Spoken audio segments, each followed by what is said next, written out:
You're listening to the Marketing Attractions Podcast. Conversations on how nonprofit attractions are increasing attendance and sharing their missions through marketing. Your hosts are Ryan Dick and Jenny Williams of Attend Media. Jenny, today's topic, 4 ideas for holiday 2024. My favorite time of year to plan for. It's going to be a great year. I think a lot of people in 2023, a lot of nonprofit attractions, especially like zoos and gardens, saw some record years last year in terms of attendance. There's always a challenge. How do we exceed last year's visitation when the visitation is a record year? And kind of one of the things that comes to mind there is like early ticket purchases. So how do we get out a little bit earlier, draw people in a little bit earlier versus, that December time period, right? How do we get people out in November?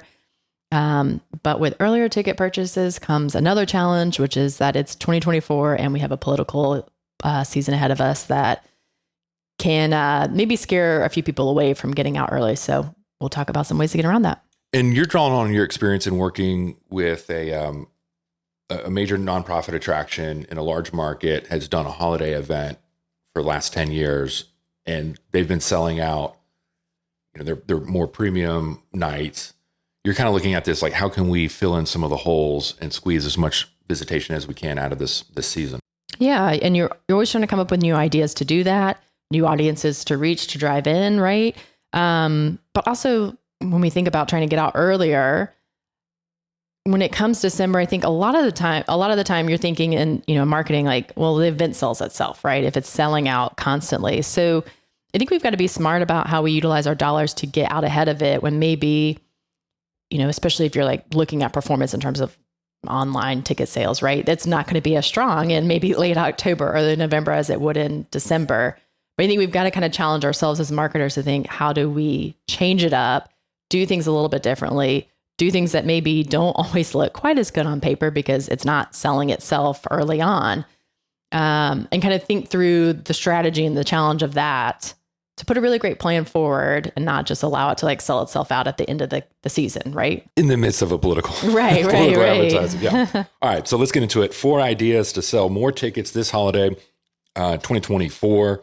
Let's just start with political. I'm hearing a 30% increase in political ad spending. Let's just set the stage. Why are we even talking about political? What does that mean for advertisers? Yeah. So obviously political, I think everyone's mind goes straight to TV, right? So historically, TV causes a lot of issues around political. Your spots get bumped. Your CPMs are drastically higher than they were, same time last year. And then even after the political season or after the election, you have a lot of pent up demand, a lot of make goods that you have to deal with from other advertisers. And then, by the way, you're going straight into Black Friday too. So there's like that 3-week period after the election period that still becomes a roadblock really for attractions. Yeah. So this is like a supply and demand. Correct. All of this political advertising dollars are coming in. Your local TV station only has so much commercial time to sell. That means little guys like us are getting kicked to the curb. Right. And it's not just impacted in TV. I think TV is just where that is where most of the heaviest spending goes in terms of political. But, you see this in other channels as well. Like online channels are absolutely impacted. The CPMs will increase. They increase during this time period just because of holiday competition anyways. But with a political year, they increase further. I think we all know now, like Facebook tends to be flooded with political advertising. So there's other channels where maybe like it doesn't feel as impactful just because your spot's not literally getting bumped. But if you're looking at like a CPM comparison from the same time, last year or compared to the prior year, I mean, your CPMs tend to be quite a bit higher than they were. So you don't feel it as much, or maybe you don't see it as much, but it absolutely is impacting your costs across the board in every channel. And circling back to something you mentioned a minute ago is, November 5th is the election, but now here comes that second wave of all of that pent up advertising dollars that couldn't run in October all the way up to November 5th. Now those guys are coming back in. And frankly, you kind of just going back to TV, the local personal injury attorney who spends $2 million with that TV station, they're going to get the first seat in the in line versus, you. They're spending 100 times more than you. Well, they might not be getting bumped because they're spending so much money. And then you mentioned 3 weeks later, we're hitting Black Friday. Right. So supply is at a premium. The CPMs, the cost is very, very high. How do we kind of navigate around that? And you also mentioned that it's not just TV. Meta has always been a political channel, but now you're seeing like Hulu and Spotify, they're taking political dollars as well. Yeah. So I think probably even 4 years ago, it was like, oh, well, we'll just move our money to CTV or like streaming radio, right? But some of those players weren't actually accepting political dollars then, and they are now. So that's changed. But I think just political advertisers have also gotten smarter, right? So they're tapping into all of the channels, right? It's not just a TV play. Almost every channel gets impacted. In fact, one of the channels that comes to my mind, or one of the few channels that comes to my mind is not accepting political dollars is TikTok right now. And pretty much any other channel before that wasn't is now. So, or platform, I guess. So just something to be aware of. We're talking about this because in a perfect world and a non-political season, you would like to be on air or running your paid advertising kind of that really late October, first week November, to follow through with the strategy of let's get people into our attraction early. Yeah, if I've got an annual event, it's been going for a few years now, like my strategy is probably getting people out earlier to drive more people. If this is my first year coming out, I might not be trying to advertise in October, but if I've got a recurring event that, is my kind of marquee event for the year, absolutely. Like the only way you're going to drive more people is to tell people to come earlier in the year, right? All right. So let's talk about some strategies to get on TV, to get on radio in that thick of the political season. What do you got? Yeah, I mean, just think of other ways to get on that aren't just a 15 and 30 second spot and dot schedule, because that's what's going to be impacted. So looking for some non-preemptable inventory. And this oftentimes comes with like 5 and 10 second billboards. News, weather, traffic, live reads on radio can be a good place to place your advertising. And, this is, again, really thinking of that November time period and not just through November 5th, I believe is the actual day of the election this year, right? So it's not just like November 6th, you're good, right? So how are we thinking through maybe the first couple of weeks of November of maybe using some of this non-preemptable inventory? Because that's safe, right? My rates aren't impacted. My schedule's not impacted. And honestly, this can be a great play because even if it's not a political year, chances are you might not have like your fully polished 30-second spot ready to go November 1st anyway. So it can also be a way to just get on air earlier than maybe you would in normal years, just with the fact that production itself can be something that postpones your start to your schedule. Yeah, I'm envisioning these 5 or 7 second, back in my TV days, we used to call them billboards. These are short, quick, reminding kind of messaging. Hey, buy your tickets now. Holiday events coming. Come visit us. Yeah, that kind of thing. And again, back to a attraction that's got a recurring exhibit, right, for holiday. It's a reminder messaging, right? Like I can put a strong call to action there, like tickets on sale now, buy tickets early, right? So again, if my first year doing it, might not be my strategy, right? But if I've been doing this for 10 years, this absolutely can be part of a strategy because we're trying to encourage people to get out and buy early. Just hammering on this billboard idea. Once again, a 7-second coming in or out of a commercial pod. That's the way we used to do it. Back in the day when I was sold TV, I really wouldn't be able to sell you just 3 or 5 or 10. Right. I'd probably need to get you into some sort of longer term commitment that might spill into October or September.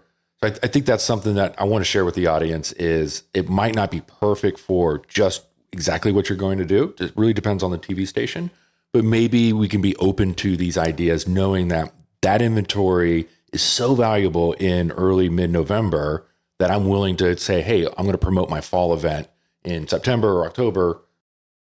Yeah, that's actually a great point. So a lot of times it's like a 13-week commitment that stations are looking for. I mean, you sold it before too. It's quarterly, right? So you're looking for something a little bit long-term.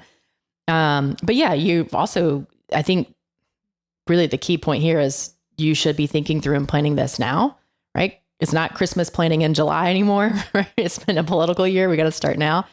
But couple of options, right? If you've got that 12 or 13 week schedule, maybe instead of your typical 6 or 8 week that you're, used to buying for a TV schedule during that holiday time period, is either you're including for maybe 4 weeks prior. So that October period, you're including the tickets on sale now as a buy early, or maybe you're just going to go ahead and tack on the fall festival that you've got and use 4 weeks promoting that and then go straight into your holiday, November 1st. So we're kind of shooting in the dark a little bit here. But you're planning them together, piggybacking them. And I think that's why it's so important. Another reason why it's important to be planning probably earlier on than many have in the past. I think the main takeaway is get out in front of this early.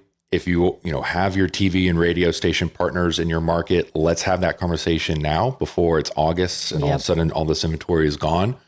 And we've got to approach this and we got to be a little creative because we know 15 and 30 second spots probably aren't going to do it for us. Right. So let's give our television radio partners an opportunity to come back to us with some non-preemptable inventory that might be a little bit out of the norm, knowing that 2024 is going to be a crazy political season. Yep, exactly. All right. Number 2, programmatic out of home. Yeah, I mean, I would actually almost say like number 2 is really inventory that you have some flexibility with messaging, right? And I think we all think of digital this way, whether that's social, display, you can change the message up. So just take a step back here. What's different between out of home and programmatic out of home? Define that for us. Yeah. So programmatic digital out of home allows us to buy out of home inventory, digital out of home inventory, similarly to how we would buy like display inventory online. So you're going to buy a set of impressions. It can kind of run anywhere across any screens that we indicate. So it can just strictly be billboard screens if we want. It's only going to be a digital screen because that message is moving, throughout the market. It's not static. And it's using, kind of that technology, that buying platform to execute that buy. And it can run across really all of your major vendors, right? All that major inventory. Versus going to your Clear Channel or going to your Outfront or going to your Lamar Direct and only buying their specific inventory. Right. So it's a third-party buying platform that can tap into all of this inventory. But for what we're going to try to say here is the big thing is you have control of when and where it runs to some degree. You can start and stop it. Yeah.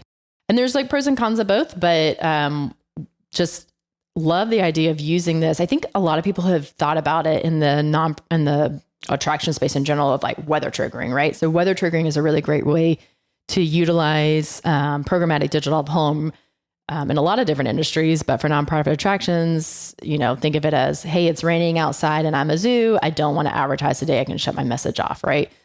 But I like to think of it of how we can use it in terms of sellout periods. So especially as we're getting into that December time period where you do start selling out every single week and you're completely sold out the week of Christmas. Like, how can we be a little bit smarter about or how can we be a little bit more strategic about our flighting strategy within a channel like programmatic digital out of home?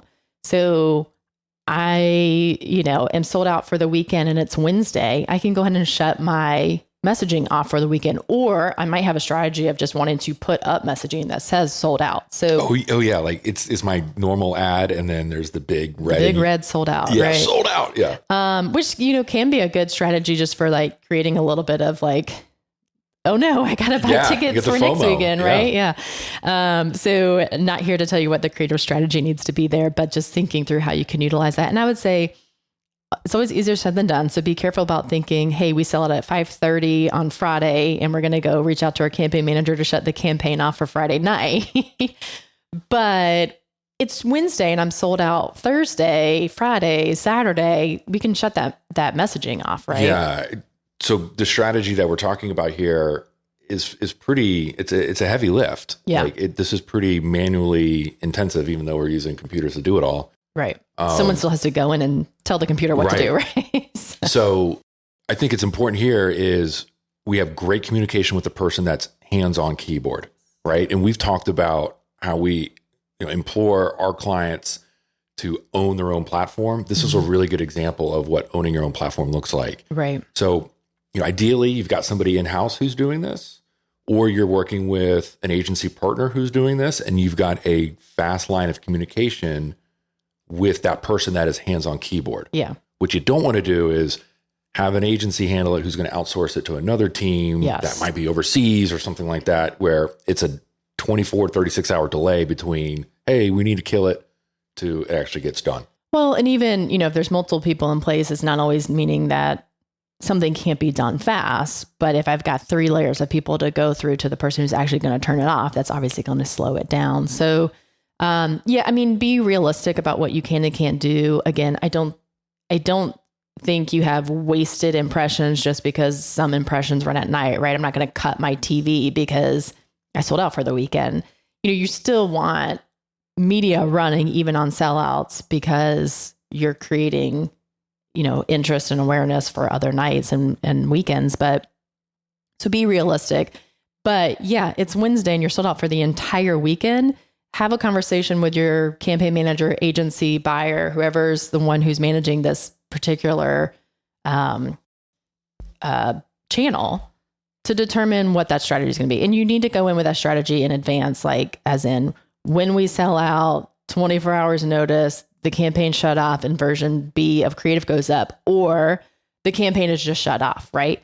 Because are we willing to say, hey, we're selling out so much that we can't even deliver our impressions in this channel, and that's okay. We're going to move it to something else. Like, what are we doing, right? So you've got to have that strategy built in advance, or else this is just going to be a total nightmare to try to manage shut off, turn on, turn off, turn on, turn off, turn off. Yeah, I like what you're saying. We have to have some, have to be pragmatic about this, but I'll get off my soapbox in a minute, but I still believe that, we need to be stewards of the media budget, right? I know we're not talking about millions of dollars because some billboards ran, but still every dollar counts. And if you look at your overall marketing budget, what's the largest line item? It's your media spend. It's your advertising budget.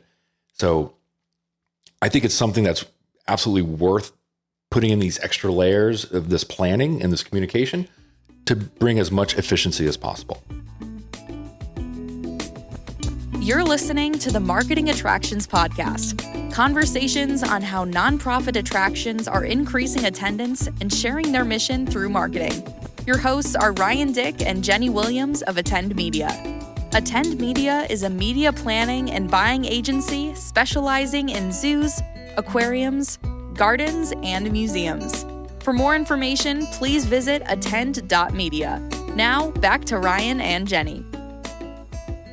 All right, Jenny. So idea number one, I don't know if they're really ideas, but topic number one that we talked about was 2024 political advertising costs are going to be through the roof. What can we do kind of with our more traditional media partners to get our message out there? The second thing we talked about was programmatic out of home, to be super flexible on our messaging, turning on and off our ad spend, kind of as we're in the thick of it. Number three, let's talk about Pinterest. Yeah. So I kind of mentioned early on, TikTok was the channel that didn't accept advertising, right? But Pinterest is a channel that like political just isn't going into. It just doesn't really make sense for a lot of it. So it becomes a channel that is not bombarded with political spend, right? So, and then when we're thinking about kind of our core visitor and who's coming and who's planning holiday, and we're trying to think about strategies to get in front of our audience earlier, it really starts becoming more of a contextual play. And Pinterest is a great contextual channel. Also, Pinterest search trends show that people are planning Christmas like, July, August, September is like really peaking in terms of those searches. So, I mean, we all know kind of the Christmas in July saying, but they're planning out their Christmas before Halloween's even here. So it becomes a really great contextual alignment, right? Versus just like trying to throw it out and target, anyone in our audience. We're really trying to align that earlier placement with people who are in Christmas planning mode. Yeah. And we kind of want to talk to Christmas nuts, right? Yes. And if I'm the early Christmas planner in terms of my parties and my menus and my decorating, holiday cards. I'm going to want to be the early, buyer of tickets as well too. So yeah, you want to get your Christmas card photo done without a million people behind you. Come opening night, come that Tuesday in November, right? Yep, exactly. So yeah, a really great channel for that. I think people kind of, they don't like Pinterest isn't the first like social channel that comes to mind. We do talk a lot about, making sure that you're investing, a good amount of your budget in social. So we say, at least 10%. And so that really comes into play here. So if we're thinking of holiday planning, we're thinking of getting ahead of kind of the rush of when people come in, we're thinking about expanding on our channels, right? We know we're going to have Facebook. We know we're going to have Instagram. We're probably going to have TikTok. Now we're talking about adding Pinterest, like even more important, or more reasons to add or increase that social budget for that year and ensuring you're hitting that kind of 10% plus spend based off of now what's probably going to be a fourth channel if you were to adopt this strategy. Yeah, I think the message that we want to convey is don't just throw $500 at it and say, oh, it didn't work. Right. And knowing again, like this is early on, is someone going to buy the ticket in October? Or are we trying to tell them like, hey, it's coming up, don't forget about it, so that they'll buy it, November 1st, or they'll buy it for that opening night. All right. And our fourth on our list, influencer marketing. Jenny, this is, you kind of become a little bit of a name in the marketplace about influencer marketing. This is probably where we get the most feedback on. Let's talk about influencer marketing to help squeeze as much as we can out of holiday 2024. Yeah. Love it for holiday. Love it for kind of creating that earlier demand. Kind of like what we were talking about with like TV billboards. I think influencers also have a way of being able to get you content early on that maybe you can't get until a little bit later on in your campaign. So again, you're probably waiting until your kind of opening night to shoot your 30-second video, but and then that's going to take a week or so of like editing, and then you've got to get it scheduled, right? So it could be 2 weeks after you shoot to actually be able to have that spot like in rotation, or longer. Whereas that influencer can probably turn that creative around in 2 or 3 days. And if they're coming out on a preview night, even better. So a really great way to just utilize quick content, and get stuff out early on versus waiting until you've got this fully produced, fleshed out spot. Yeah. So your plan is, opening night, preview night, maybe you're working with the PR team, or, for some attractions that PR and marketing is the same person, but you've lined up maybe a handful of influencers are going to come out that first night. You're going to comp the tickets. Maybe there's some monetary benefit as well for the influencer. But the ask is that they're going to create content on a quick turnaround. You mentioned 2-3 days, and then boom, this is ready to go in early November to start selling those tickets. Yep, exactly. All right. So I know you've kind of preached this before, but I love the idea of using influencer marketing, especially during holiday when your operations and your guest experience team is probably stretched to the absolute limit, where parking is a nightmare, where lines are a lot longer, your attraction is at or near capacity. Using influencer marketing to help marry, or I don't know how to say this tactfully, to help like lower your expectations. Influencers can provide tips and tricks, things like that, how to navigate parking. Yeah. So we won't say lower your expectations. Okay. But create realistic expectations. And my mind often goes to like Disney, right? So there is like unlimited amount of creator accounts on all about Disney. That's all it's about. And it's not just about what it's going to be like for me to take my kid to go give Mickey a hug and what the food's going to be like, but it's also, what it's like to get up early at the hotel and like rope drop at the park, right? And what it's like to, take the bus or the water ferry, or it's like all the different modes, the transportation that's there. It's like, it's telling me absolutely everything from the time I wake up to the time I like go home. And maybe as a nonprofit attraction, our event doesn't take all of your day, but we know it's not just about what happens when you're actually in the park itself. You mentioned parking, right? Like usually there's not huge parking lots and parking garages for many of these nonprofit attractions. So There's oftentimes overflow parking. Like include that in your content, right? So my influencer can, maybe show like, hey, there's a free shuttle that takes you from, the lot right down the road to here. You save $10 in parking and it's so easy. Like show that, have your creator show that. That is awesome content to show and help push people away from, maybe dealing with the stress of parking. Some people are going to do it no matter what, and that's fine. But you're giving people an alternative when there may be, complaints or concerns about an issue like parking. I mean, there's only so much you can do. You're not building another parking garage. So yeah. And you're not going to be showing the shuttle on your 30-second TV spot. Right. And so we did an episode on guest experience and marketing, shout out Josh and Matt from the Attraction Pros podcast. I liked one of the takeaways from that episode was marketing sets the expectations, right? And I'll go back to Disney. The Disney commercial is the hug with Mickey in front of Cinderella. That never happens, right? Right. So this is an opportunity for us as marketers to help set expectations. It's going to be crazy the night before Christmas. Yeah. There's going to be large crowds. Here are some ways to navigate that. Right. Yeah. And I think a lot do a good job in, the organic content. But again, you want some of that additional reach outside of just your current followers, because you're also using your marketing and your influencer content to reach new people, right? Who probably aren't already following your brand organically on social, and you've got to get that extended reach. So the influencers do a great job of being able to bring that to a new audience as well. Well, let's talk about some of those audiences, that content, like the fun stuff, right? That you're going to be implementing. So number one on my list is no kids. Yeah. So just, again, working with multiple influencers, right? So we're pretty big on trying not to limit yourself to just one big influencer. Yes, absolutely. A big influencer can do wonderful things for your park or attraction, but how can you work with more than just one, right? And one of those ways is working with maybe some micro and nano influencers that have smaller following, and then making sure that you're using a variety of those influencers. So one would be the no kids, as you mentioned.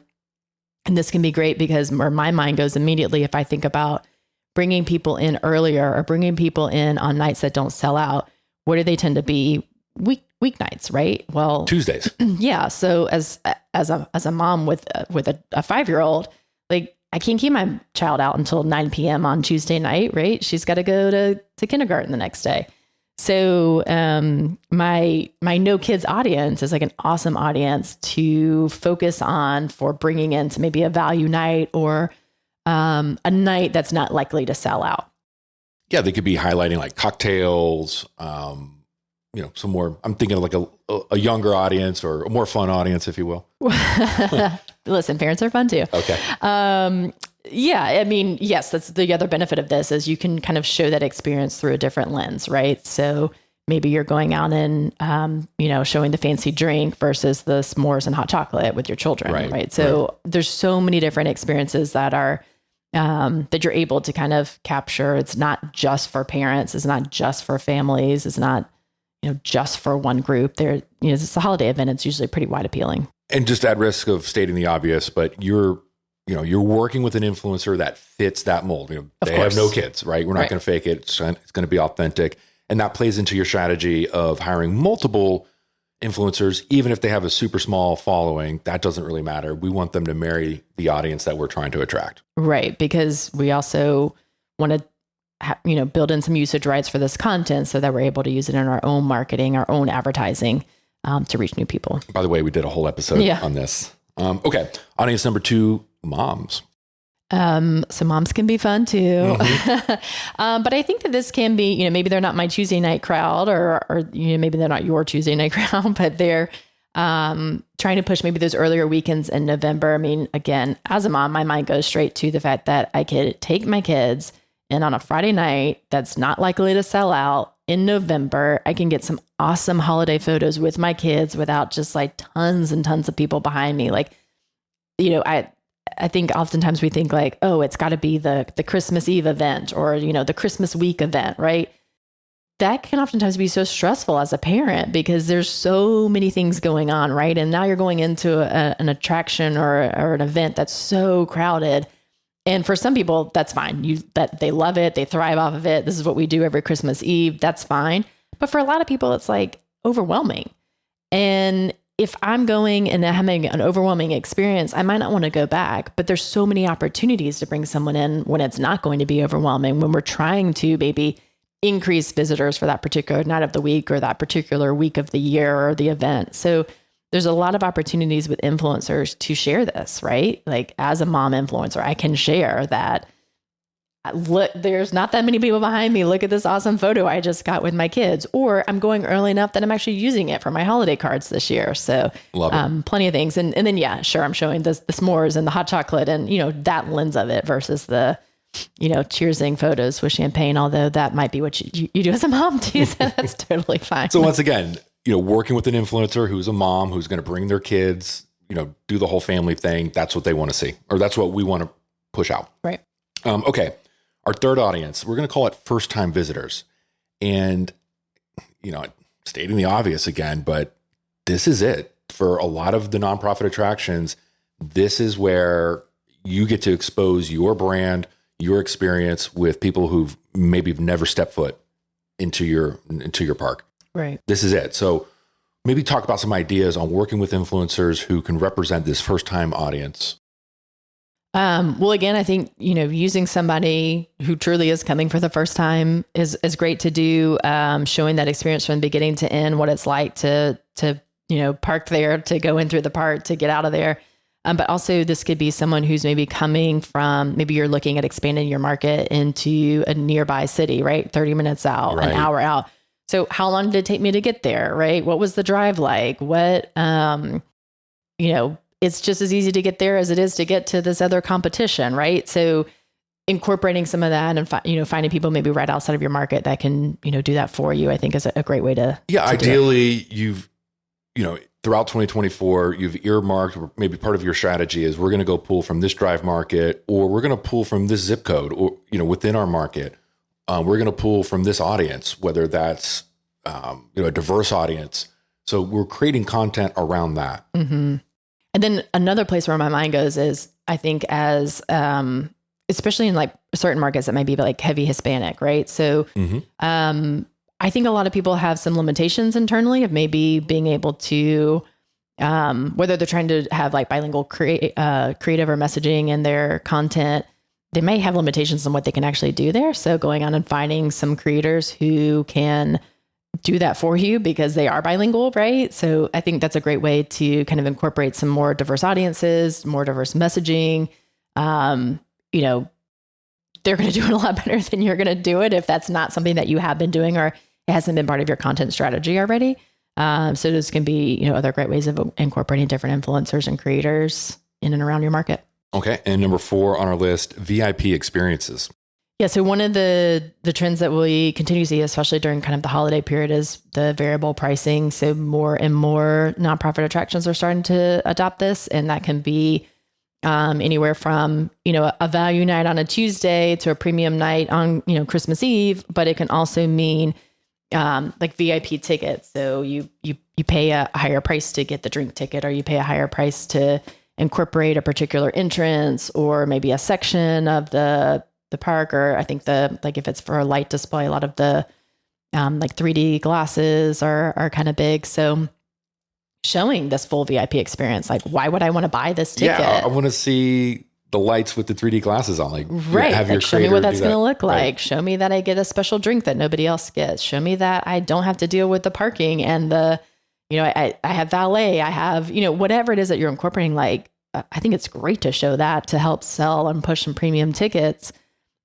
Or to just set the expectation of what the premium ticket is, because there might be people who are like, that's not really for me. Like that's not going to make me happy. Shout out guest experience. Right. But at least I know that I'm not going to go spend that money on it, and I'll be just fine with buying a regular ticket. So just showing all of the different options, because I think you do have to be careful when you have all of this variable pricing, and that you don't just get super confusing, right? So if I can kind of show in my content or utilizing some influencers what all these different experiences and price points actually can get or do for me, then that can be really helpful in terms of guest experience. All right. So let's recap all this here. So, we're looking at this, that most of us have had a record attendance in 2023.